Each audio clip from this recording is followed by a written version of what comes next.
I did start with opera. I was going to be an opera singer, and but my mom said that you had to study piano if you're going to sing.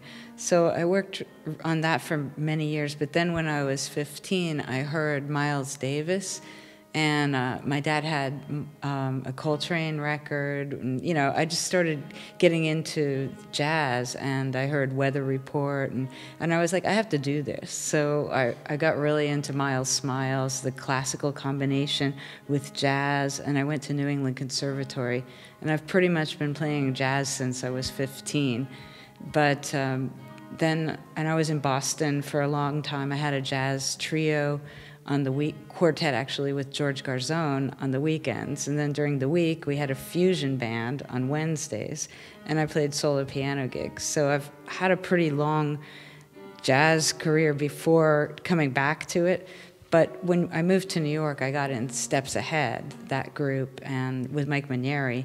And then I worked with Wayne Shorter on the record High Life, which was really crazy because I ended up having to live there at Wayne's house and play all the keyboards, which were about 40 tracks of keyboards, and then sequence all the songs, and so forth. And, you know, it became the Grammy-winning record High Life, which was super awesome, just to have that experience with Mike.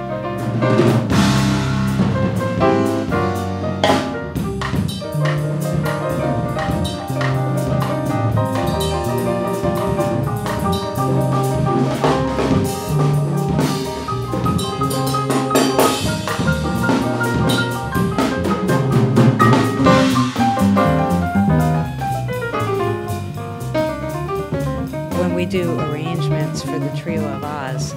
Like I said, a lot of people have said, well, you rewrite the tunes, so you should just write your own stuff. We've been really, I mean, I love alternative rock, and it happened later because as a kid I wasn't allowed to listen to rock music because of my classical mother. She thought it was commercial bullshit, so I wasn't allowed. So, yeah, yeah.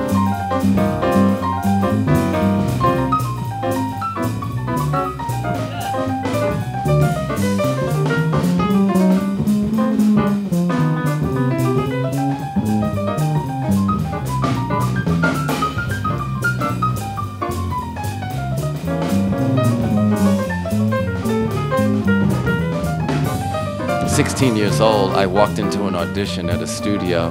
I read an ad in the Village Voice newspaper in New York that said a touring and recording act was looking for a drummer and a guitarist. So the guitarist, Eddie Martinez, and myself went to the audition, and it ended up being Patti LaBelle's group, LaBelle. And she hired both of us on the spot. I was 16 years old, I couldn't believe it. But then she found out how old I was and said, well, I can't take you on the road. I have a son your age. Does your mother know you're here? You know, she got mom on me. She went right into mom mode on me, right? But then she said, well, wait a minute, because the drummer that we're trying to replace, actually, he can't do the weekends, so you can do the weekends, and we'll have him do the weekday shows. So it actually worked out for me. So at a very young age, I got a chance to play this incredible show with Patti LaBelle and Nona Hendrix and Sarah Dash. And I was a fan of their music too. So I was having these experiences that were really mind-blowing.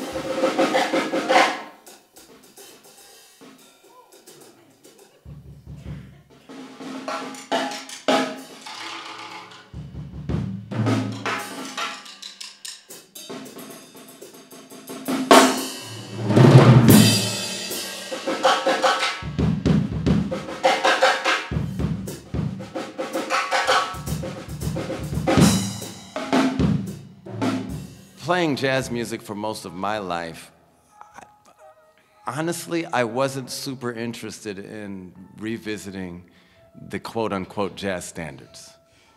You know what I mean? Been there, done that, and so many other guys have done it already better than I could do it. There's no reason for me to go back and try to, you know, do another version of a jazz standard we've heard a million times. You know what I mean? Yeah, Keith Jarrett pretty much did that. You know, he covered that bass really well Yeah. for a jazz trio. I don't think you're getting.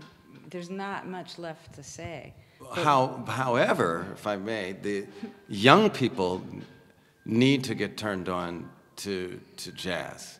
But I think they're going to get turned on to it more when they hear something familiar that is jazzified in a really creative way.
We have no idea what's going to happen. We let it happen. We get into a flow with it.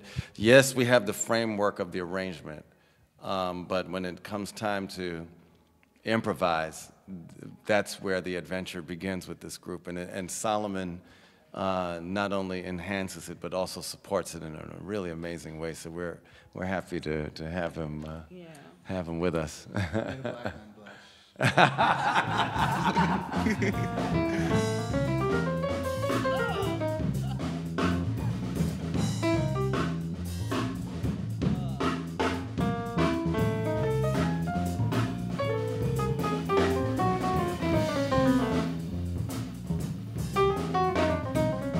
Really just first, like when I was first asked to join the trio, I was just honored, like on paper, you know, just to be able to play with people with such incredible credentials who have played and made albums that I grew up loving and played with people that I grew up loving, and so that was great. And then actually being in the position of making music, like it's so,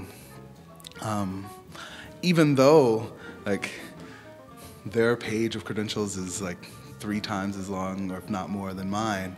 Like it's so giving, and I feel like we're really being able to be extremely interactive and create something. And it's been a great learning experience. I feel like I'm getting my ass kicked every night in the most pleasant way possible. I've become the most joyful musical masochist you can imagine.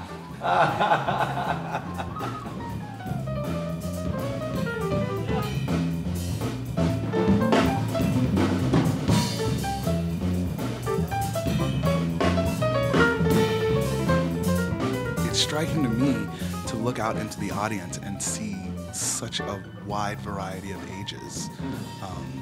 In the States, I look out at most of the audiences, and jazz there is a luxury good.